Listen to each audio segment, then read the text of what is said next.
Chers compatriotes guinéens, il est de notre responsabilité aujourd'hui de prendre la parole et exprimer notre mécontentement par rapport à la gestion de la République de Guinée par Mamadi Doumbouya.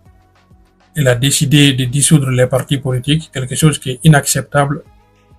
Et nous devons prendre la parole pour exprimer notre sentiment par rapport à cet état de fait. Parce qu'on est aujourd'hui devant le fait accompli. Mais on ne peut pas dire qu'on ne peut rien faire.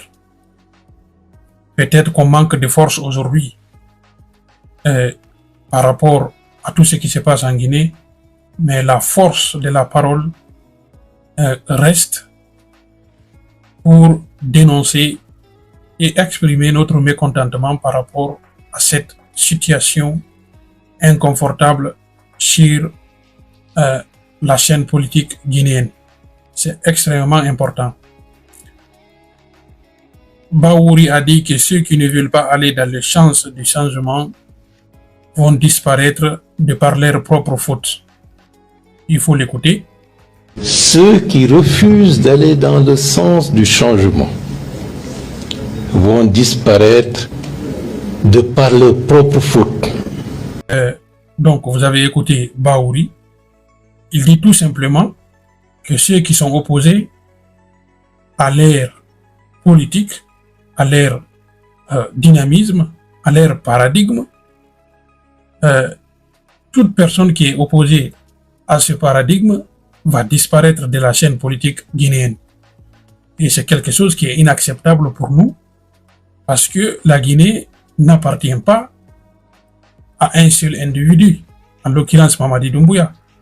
Donc nous devons prendre la parole pour dire non à cette politique d'exclusion, à cette politique qui favorise la dictature, à cette politique qui favorise un pouvoir autoritaire.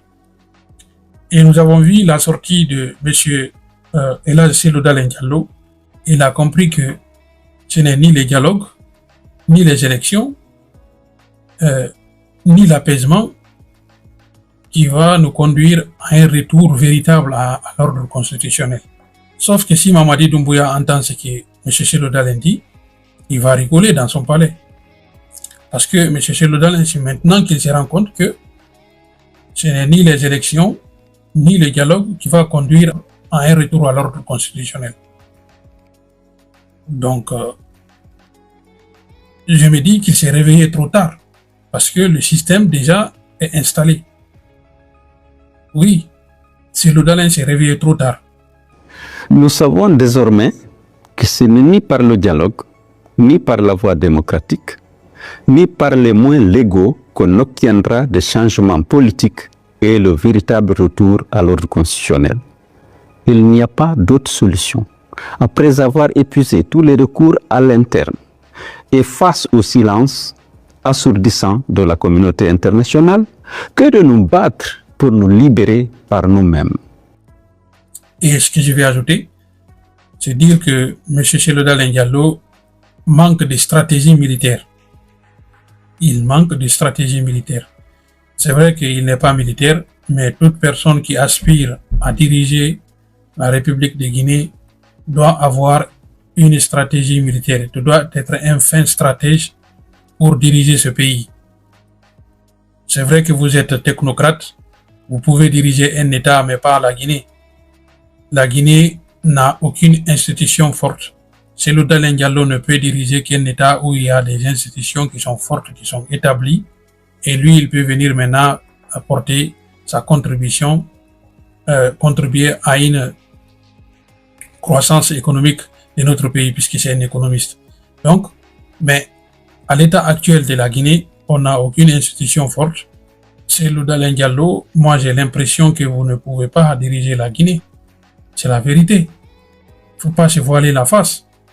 Parce que même en vous entendant parler, c'est-à-dire votre discours, votre parole, le ton, l'intonation, ça colle pas à ce peuple. Ça colle pas. Il faut quelqu'un de très très dur. Si vous voyez que Mamadi Doumbouya a obtenu ce pouvoir et cherche à se maintenir, c'est parce qu'il n'a pas pitié. Celui qui lève la tête, il coupe la tête directement. Donc, il n'y a pas de pitié. Mais vous, on voit la sagesse en vous, on voit l'apaisement. Vous voyez un peu ce que je veux dire.